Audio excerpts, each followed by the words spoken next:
tracking some of the demands.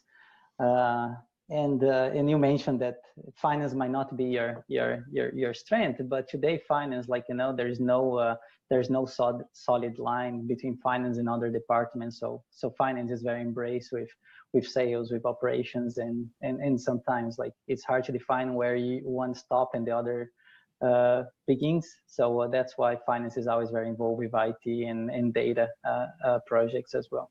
Yeah. So are you still, I know you were a manager or analytics manager at Volvo Finance. Are you still kind of in a similar role?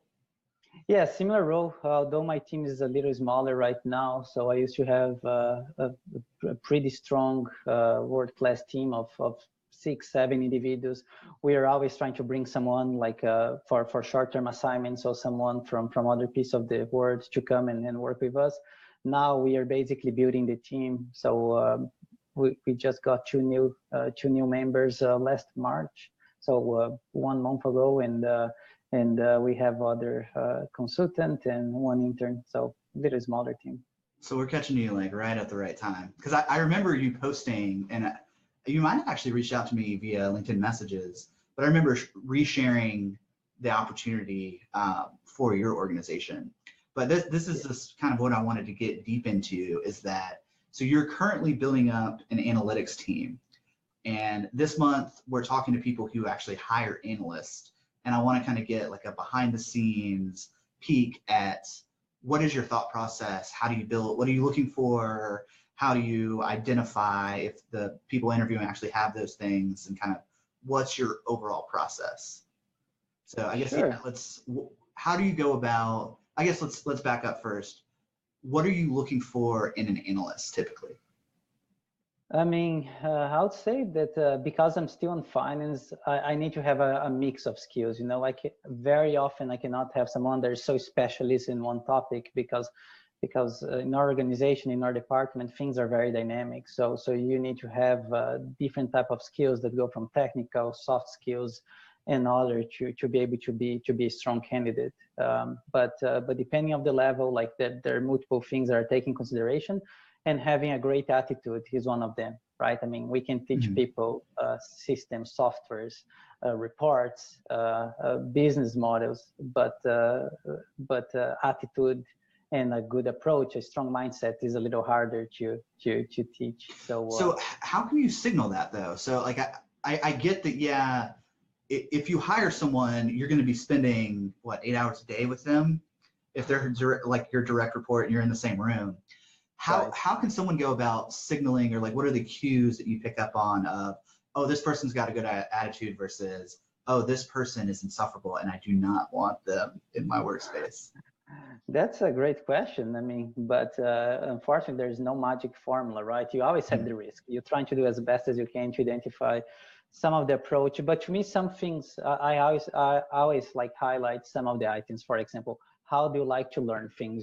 Are you the person that you like to learn by yourself, that you're creative the way you learn, or you're someone that, I learned this because someone sent me to a 2 weeks classroom, and that's why I learned that.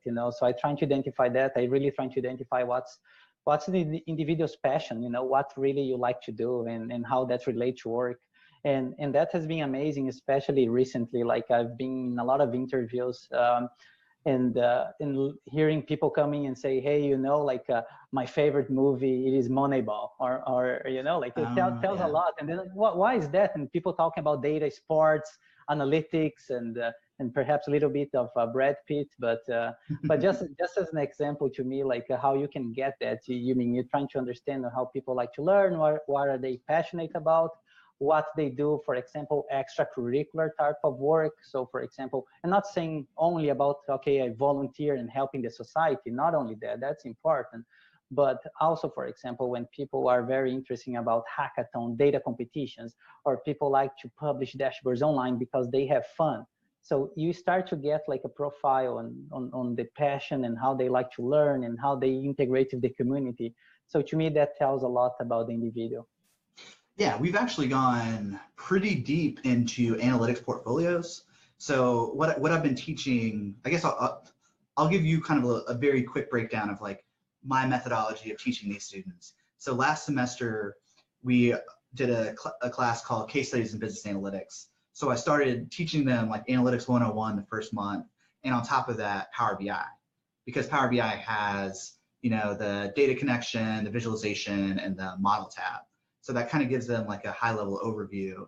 And then we worked on a case study where they studied my email marketing data for about a month or so, and we wrapped up the semester with Tableau case studies. So part of their final grade was they had to have at least 3 Tableau public visualizations, and then the featured one, I gave a grade breaking down basically 2 things, so form and function. And a lot of them actually did sports analytics, because I think like what, I think 3/4 of my class are actually student athletes.